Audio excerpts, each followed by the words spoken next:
గురుగారు, యవవరాహ న్యాయము అంటే ఏమిటి?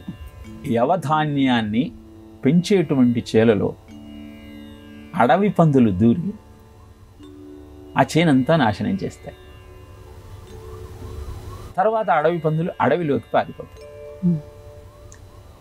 ఆ పొలాన్ని కాపలా కాస్తున్నటువంటి రైతు అడవి పంది దొరకని కారణంగా ఊరిలో ఉన్నటువంటి మిగతా వరాహాల మీద తన ప్రతాపాన్ని చూపి వాటిని దండిస్తాడు. తప్పు ఒకరిదైతే శిక్ష మరొకరికి విధింపబడుతుంది. ఈ సందర్భంలో ఈ యవవరాహ న్యాయాన్ని ఉటంకిస్తారు.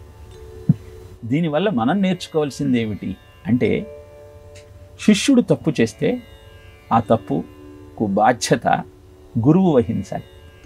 భార్య తప్పు చేస్తే ఆ భార్య తప్పుకు బాధ్యత భర్త వహించాలి.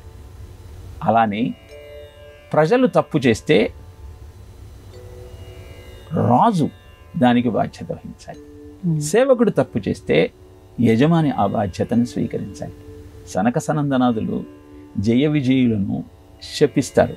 తమకు వైకుంఠ ద్వారం గుండా ప్రవేశించే సమయంలో వాళ్ళు అవరోధం కల్పించారు. అనంతరం తమ తప్పును గుర్తించి శ్రీమన్నారాయణుడి దగ్గరికి వెళ్ళి, జయ విజయులను మేము శపించాము, మమ్మల్ని క్షమించమంటూ ప్రార్థిస్తారు. అప్పుడు శ్రీమన్నారాయణుడు అంటాడు, జయ విజయులు నా భృత్యులు, భృత్యుడు చేసే తప్పిదానికి బాధ్యత వహించాల్సింది యజమాని అంటే నేనే, కనుక నన్నే మీరు క్షమించాలి అని సనక సనందనాదులతో మాట్లాడతాడు.